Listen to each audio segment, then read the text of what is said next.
Bismillahirrahmanirrahim. Assalamualaikum warahmatullahi wabarakatuh.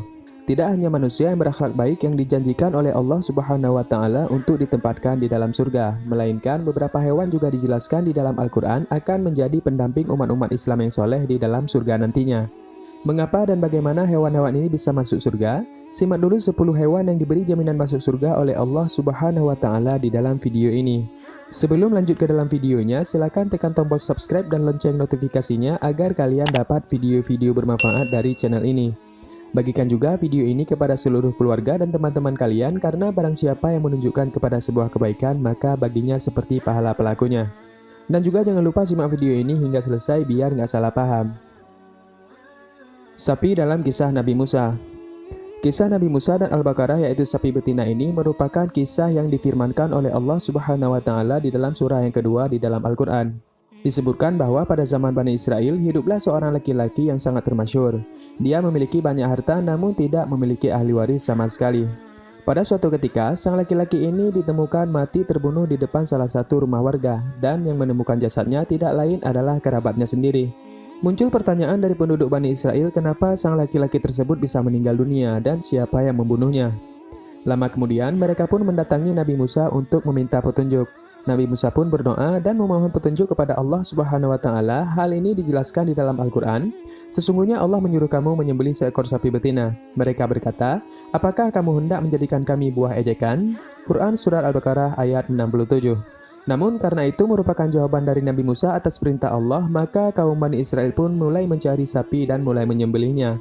Karena mereka merasa dari sapi-sapi yang sudah mereka sembelih belum membuahkan jawaban, mereka pun bertanya kembali kepada Nabi Musa. Seperti apa ciri-ciri sapi tersebut? Nabi Musa menjelaskan ciri-ciri sapi tersebut dengan tidak tua dan tidak muda, kulitnya kuning tua dan sangat bersih. Sapi itu juga tidak pernah digunakan untuk membajak sawah. Mendengar hal itu, Bani Israel semakin kebingungan karena sekarang mereka sadar karena akan lebih sulit mencari sapi yang dimaksudkan oleh Nabi Musa tersebut. Padahal sebelumnya apabila mereka tidak bertanya, mereka seharusnya bisa menyembelih sapi apa saja yang mereka inginkan.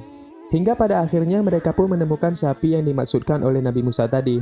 Sapi sempurna itu dibeli dari seorang yatim belia dengan harga yang sangat mahal. Sapi ini sangat terawat dan tidak pernah digunakan untuk membajak sawah sama sekali. Karena itu merupakan wasiat dari sang ayah si yatim tadi. Setelah mendapatkan sapinya, Bani Israel pun membawa sapi tersebut kepada Nabi Musa. Oleh Nabi Musa, sapi ini disembelih dan sebagian dagingnya beliau pukulkan kepada jenazah laki-laki yang meninggal tadi. Atas izin Allah Subhanahu wa Ta'ala, jenazah itu bangkit dari kematiannya dan Nabi Musa pun bertanya kepada laki-laki tersebut, siapa yang membunuhmu? Si laki-laki itu menjawab yang membunuhnya adalah kerabatnya sendiri. Unta betina dalam kisah Nabi Saleh. Yang kedua adalah kisah unta betina dan Nabi Saleh yang mana diceritakan bahwa dahulu kala Nabi Saleh diutus Allah untuk menyeru ke kaum yang bernama Samud, di mana kaum ini adalah kaum yang ingkar dan menyembah berhala, yaitu berhala yang berbentuk batu besar. Suatu ketika Nabi Saleh mendatangi gunung tempat kaum Samud menyembah berhala dan berseru kepada mereka dengan maksud berusaha membuat kaumnya kembali ke jalan yang benar dan hanya menyembah kepada Allah Subhanahu wa Ta'ala. Nabi Saleh berkata, wahai kaumku, sembahlah Allah, sekali-kali tidak ada bagimu Tuhan selain Dia. Dia telah menciptakan kamu dari bumi atau tanah dan menjadikan kamu pemakmurnya. Karena itu mohonlah ampunannya, kemudian bertobatlah kepadanya. Sesungguhnya Tuhanku amat dekat rahmatnya lagi memperkenankan doa hambanya. Quran Surat Hud ayat 61. Mendengar ajakan Nabi Saleh, kaum Samud justru marah dan menjawab, wahai Saleh, sesungguhnya kamu sebelum ini adalah seorang di antara kami yang kami harapkan. Apakah kamu melarang kami untuk menyembah apa yang disembah oleh bapak-bapak kami? Sesungguhnya kami ragu dan khawatir terhadap agama yang kamu suruhkan kepada kami. Quran Surat Hud ayat 62. Namun sayangnya, kaum Samud malah menganggap Nabi Saleh sebagai orang gila. Salah satu dari mereka bahkan berujar, jika kau memang Rasul utusan Allah, bisakah kau mengeluarkan seekor unta betina hamil dari batu ini? Nabi Saleh kemudian menjawab, aku akan memohonkan kepada Allah. Jika Dia mengabulkan, maka maukah kalian percaya bahwa hanya ada satu Tuhan di dunia ini? Maukah kalian percaya bahwa aku adalah Rasulullah yang diutus untuk kalian? Kaum Samud pun mengiyakan hal tersebut karena menganggap bahwa Nabi Saleh tidak akan pernah bisa melakukannya. Kemudian Nabi Saleh pun berdoa kepada Allah untuk memohon sebuah mukjizat. Hingga pada akhirnya, esok hari batu tersebut terbelah hingga muncul seekor unta betina yang hamil. Unta betina yang menawan itu pun akhirnya menjadi simbol kasih sayang kaum Samud tersebut.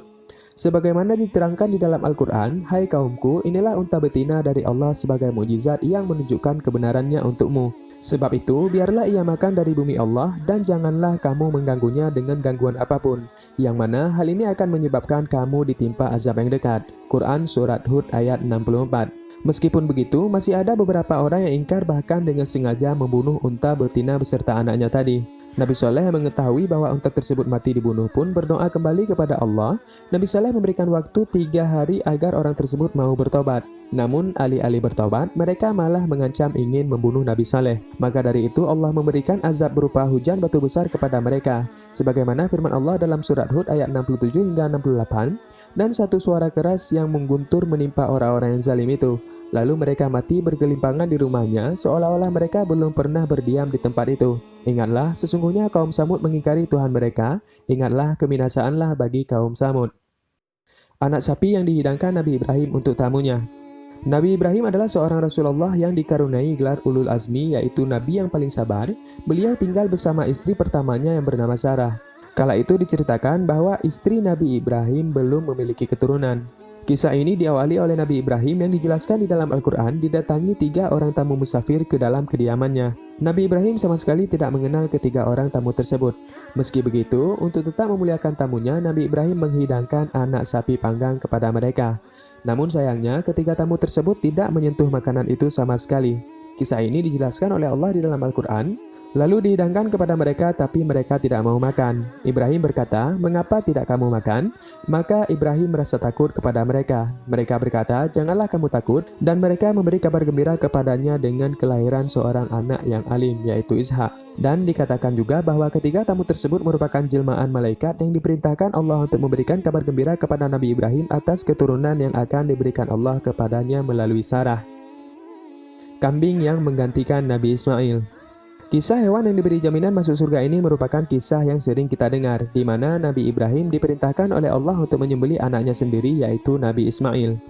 Maka tatkala anak itu sampai pada umur sanggup berusaha bersama-sama Ibrahim, Ibrahim berkata, "Hai anakku, sesungguhnya aku melihat dalam mimpi bahwa aku menyembelihmu. Maka pikirkanlah apa pendapatmu."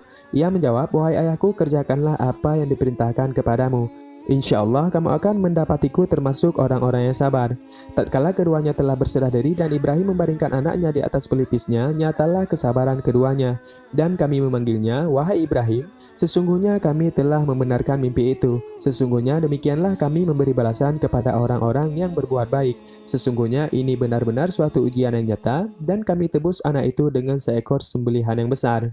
Karena Nabi Ismail merupakan anak yang taat dan berbakti atas keikhlasan menaati perintah Allah, Ismail pun rela disembelih oleh ayahnya sendiri. Karena keikhlasannya yang luar biasa tadi, dengan seizin Allah, Ismail yang akan disembelih itu berubah menjadi seekor kambing yang gemuk, dan atas seizin Allah pula, malaikat menyelamatkan Nabi Ismail dari penyembelihan tersebut. Keledai milik Nabi Uzair. Nabi Uzair merupakan Nabiullah yang hidup di zaman Nabi Musa alaihissalam. Dalam kisahnya diceritakan bahwa Nabi Uzair kala itu tengah melakukan perjalanan mengendarai keledainya dan berhenti di sebuah desa yang hancur karena peperangan. Nabi Uzair berkata di dalam hati, bagaimana Allah menghidupkan orang-orang yang tubuhnya hancur ini pasca kematian. Karena kelelahan setelah perjalanan jauh, Nabi Uzair pun beristirahat di desa yang sudah tidak berbentuk itu di bawah sebuah pohon yang sangat rindang. Dan Nabi Uzair pun terlelap di sana. Karena Allah menghendaki tidur Nabi Uzair menjadi sangat panjang, Nabi Uzair pun tertidur selama 100 tahun lamanya. Setelah 100 tahun tersebut, maka Allah menghidupkan kembali Nabi Uzair dengan tubuhnya yang semula. Hal ini diceritakan dalam Al-Quran. "Berapa lama kamu tinggal di sini?" Beliau menjawab, "Saya telah tinggal di sini sehari atau setengah hari." Maka Allah berfirman, "Sebenarnya kamu telah tinggal di sini selama 100 tahun. Lihatlah kepada makanan dan minumanmu yang belum lagi berubah, dan lihatlah kepada keledaimu yang telah menjadi tulang belulang. Kami akan menjadikan kamu tanda kekuasaan kami bagi manusia. Dan lihatlah kepada tulang belulang keledai itu, kemudian kami menyusunnya kembali, kemudian kami membalutnya dengan daging." Maka tatkala telah nyata kepadanya bagaimana Allah menghidupkan yang telah mati, beliau pun berkata, "Saya sangat yakin bahwa Allah Maha Kuasa atas segala sesuatu." Quran Surat Al-Baqarah ayat 259. Ikan paus yang menelan Nabi Yunus. Ketika Nabi Yunus diperintahkan oleh Allah Subhanahu wa Ta'ala untuk mendatangi kaum yang bernama Niwana, Nabi Yunus menyerukan ajaran Allah kepada kaum tersebut. Namun sayangnya, tidak ada satupun dari mereka yang memperdulikan Nabi Yunus. Karena Nabi Yunus dianggap sebagai orang luar dan bukan bagian dari kaum Niwana tersebut. Nabi Yunus terus meyakinkan kaum Niwana untuk menyembah Allah, namun kaum tersebut sangat keras kepala dan tetap berpegang teguh dengan menyembah berhala. Merasa yakin tidak bisa mengubah kaum tersebut, Nabi Yunus pun berniat pergi meninggalkan kaum Niwana. Kala kepergian Nabi Yunus dari kaum tersebut, Nabi Yunus berpesan untuk yang terakhir kalinya, "Wahai kaum Niwana, segeralah bertaubat dan menyembah Allah Subhanahu wa Ta'ala. Sesungguhnya Allah akan menurunkan azab yang sangat pedih apabila kalian masih menyembah apa yang kalian sembah." Nabi Yunus kemudian pergi dari kampung tersebut dengan kondisi marah. Kemudian penduduk kampung tersebut melihat dan yakin bahwa azab akan segera diturunkan oleh Allah. Oleh karenanya, mereka kemudian bertobat memohon ampun kepada Allah Subhanahu wa Ta'ala, sehingga Allah mengampuni mereka dan azab pun batal diturunkan, sebagaimana tercantum di dalam Al-Quran. Dan mengapa tidak ada penduduk suatu kota yang beriman lalu imannya bermanfaat bagi kaum Yunus? Ketika mereka kaum Yunus itu beriman, kami hilangkan dari mereka azab yang menghinakan dalam kehidupan dunia, dan kami memberikan kesenangan kepada mereka sampai ke waktu yang tertentu. Quran Surat Yunus ayat 98. Saat Nabi Yunus tetap meninggalkan kampung dalam keadaan marah, padahal Allah belum mengizinkannya pergi, dia menuju ke arah pantai dan kemudian menaiki sebuah kapal. Namun saat Nabi Yunus naik ke atas kapal, tiba-tiba badai datang dan ombak lautan menjadi sangat dahsyat menerjang kapal tersebut. Angin berhembus begitu kencang sehingga kapal yang penuh muatan itu oleng dan nyaris saja tenggelam. Penumpang yang ada dalam kapal tersebut kemudian membuang beban untuk meringankan beban kapal, namun tetap saja kapal itu masih oleng dan hampir saja tenggelam. Kemudian mereka meminta para penumpang untuk menentukan salah satu dari mereka agar dibuang ke dalam lautan. Kemudian mereka melakukan undian dan ternyata undian tersebut jatuh kepada Nabi Yunus. Namun penumpang lain tidak mau Nabi Yunus yang harus dibuang ke dalam lautan. Maka mereka pun mengulangi undiannya sebanyak 3 kali dan hasilnya tetap sama, yaitu Nabi Yunuslah yang harus mereka buang ke dalam lautan. Kemudian mereka pun membuang Nabi Yunus ke dalam lautan, dan saat itulah Allah mengirimkan ikan paus untuk menelan Nabi Yunus secara bulat-bulat tanpa merobek daging ataupun mematahkan tulangnya. Nabi Yunus pun tinggal di dalam perut ikan itu selama 40 hari sehingga nantinya Allah menyelamatkan beliau dengan mendamparkan paus tersebut ke tepian pantai. Di dalam perut ikan, Nabi Yunus terus berzikir dan memohon ampun kepada Allah Subhanahu wa Ta'ala. Semua kisah ini tercantum di dalam Al-Quran, dan ingatlah kisah Dhunnun ataupun Yunus. Kompilasi ia pergi dalam kondisi marah, lalu ia menyangkal bahwa kami tidak akan mempersempitnya ataupun menyulitkannya. Maka ia menyeret ke dalam lingkungan yang sangat gelap, maka sucilah engkau, sungguh aku adalah orang yang zalim. Maka kami telah mempercayakan doanya dan menyelamatkannya daripada kedukaan. Dan dengan demikianlah kami selamatkan orang-orang yang beriman. Quran Surat Al-Anbiya ayat 87 hingga 88. Doa Nabi Yunus dalam ayat itu hingga kini masih banyak diamalkan, yaitu La ilaha illa anta subhanaka inni kuntu minal zalimin. Artinya, tidak ada Tuhan yang berhak disembah kecuali Engkau, Maha Suci Engkau, sebenarnya aku termasuk orang-orang yang aniaya. Semut yang dijumpai Nabi Sulaiman dan pasukannya. Dalam sejarah, Nabi Sulaiman diceritakan sebagai nabi yang memiliki kekayaan yang sangat berlimpah. Allah juga memberikan kecerdasan, sifat adil, dan kebijaksanaan yang luar biasa kepada Nabi Sulaiman, sehingga membuat Nabi Sulaiman menjadi sosok pemimpin yang baik, adil, dan juga bijaksana.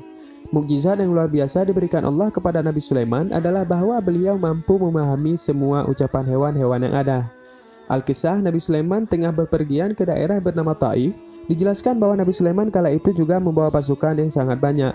Dalam perjalanan, Nabi Sulaiman memasuki daerah lembah yang di mana tempat itu terdapat sarang semut yang sangat banyak. Melihat rombongan pasukan Nabi Sulaiman yang sebanyak itu, para semut pun ketakutan karena takut terinjak oleh pasukan Nabi Sulaiman. Sang Raja Semut pun bertitah kepada kawannya, sebagaimana dijelaskan di dalam Al-Quran, "Wahai semut, masuklah ke dalam sarang-sarangmu agar kamu tidak diinjak oleh Sulaiman dan tentaranya," sedangkan mereka tidak menyadari.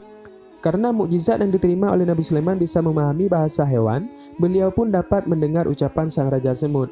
Dan beliau memerintahkan kepada seluruh pasukannya untuk berhenti dan membiarkan semua semut tersebut lewat agar tidak terinjak oleh pasukannya. Sementara seluruh pasukan Nabi Sulaiman bertanya-tanya kenapa sang Raja menghentikan perjalanan. Burung Hudhud pengirim pesan ke Ratu Balqis. Masih pada zaman Nabi Sulaiman, hewan yang diberi jaminan masuk surga lainnya adalah burung hudhud tentang usahanya untuk mengimankan Ratu Balqis dari kerajaan yang bernama Saba. Suatu ketika Nabi Sulaiman mendengar tentang kerajaan masyhur dari negeri seberang, kerajaan yang dipimpin oleh ratu yang cantik namun sayangnya menyembah matahari. Mendengar itu pun Nabi Sulaiman mengirim burung hudhud untuk mengundang Ratu Balqis ke dalam istananya. Dalam hikayat, disebutkan bahwa Ratu Balkis tertarik dengan sebuah kerajaan yang dipimpin oleh pemimpin yang arif dan bijaksana dan juga berniat untuk menguasainya. Atas undangan dari Nabi Sulaiman, maka sampailah Ratu Balkis ke kerajaan megah Nabi Sulaiman ini. Di sana, Ratu Balkis disambut dengan jamuan yang sangat luar biasa. Pengawal yang dibawa Ratu Balkis untuk mengawalnya tidak sebanding dengan pasukan dari Nabi Sulaiman yang terdiri dari manusia, burung-burung, dan bangsa jin. Dijelaskan dalam Al-Quran, dan dihimpunkan untuk Sulaiman tentaranya dari jin, manusia, dan burung. Lalu mereka diatur dengan tertib dalam barisan. Quran Surat An-Naml ayat 17. Karena merasa takjub dan tidak sebanding dengan kuasa Nabi Sulaiman, Ratu Balkis pun beriman kepada Allah Subhanahu wa Ta'ala. Bahkan bukan hanya mengikuti ajaran yang diajarkan, Ratu Balkis pun akhirnya menikah dengan Nabi Sulaiman. Anjing Ashabul Kahfi. Hewan yang masuk surga selanjutnya adalah seekor anjing yang ikut dengan 7 para pemuda Ashabul Kahfi. Mereka adalah pemuda yang kabur dan mengasingkan diri ke dalam sebuah gua karena dikejar oleh seorang raja yang jahat. Raja ini merupakan raja kafir yang memburu rakyatnya yang tidak patuh atas semua perintahnya, yaitu untuk menyembah selain Allah. Dengan ancaman, mereka akan disiksa dan juga dibunuh. Atas izin Allah, para pemuda Ashabul Kahfi ini dan anjingnya ditidurkan selama 300 tahun lamanya. Dalam tidurnya, mereka melewati masa kepemimpinan sang raja jahat dan terbangun masih di tempat yang sama, namun dengan pemimpin yang sangat berbeda, di mana saat mereka terbangun, daerah yang mereka tempati sudah dipimpin oleh raja yang adil. Sebagaimana kisah mereka tercantum di dalam Al-Quran dalam surat Al-Kahfi. Unta yang ditunggangi Nabi Muhammad SAW. Qaswa adalah nama unta yang menjadi kesayangan Rasulullah SAW.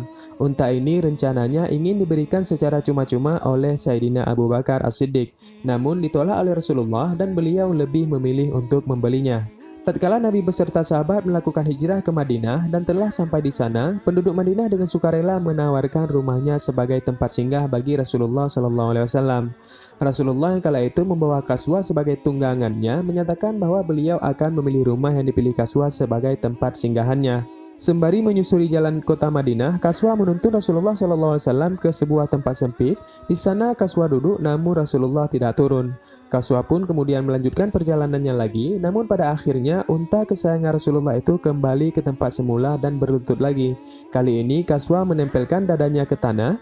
Mengetahui bahwa itu adalah tempat yang dipilih Qaswa, maka Rasulullah pun mantap bahwa itu adalah tempat yang akan menjadi persinggahannya. Diketahui bahwa tempat kecil itu adalah milik Sahal dan Suhail, dua anak yatim piatu yang mulanya ingin memberikan secara percuma tempat itu untuk Rasulullah, namun Rasulullah menolaknya hingga pada akhirnya tempat itu dibeli oleh Rasulullah dengan harga yang disepakati. Nah, demikianlah 10 hewan yang diberikan jaminan masuk surga oleh Allah Subhanahu wa Ta'ala, dan perlu diingat bahwa setiap kejadian yang terjadi di masa lalu adalah sebagai pengingat bagi kita agar kita lebih beriman kepada Allah Subhanahu wa Ta'ala. Semoga kita selalu diberi petunjuk dan tetap diarahkan menuju jalan yang lurus. Amin ya rabbal alamin. Wallahu a'lam bishawab. Wassalamualaikum warahmatullahi wabarakatuh.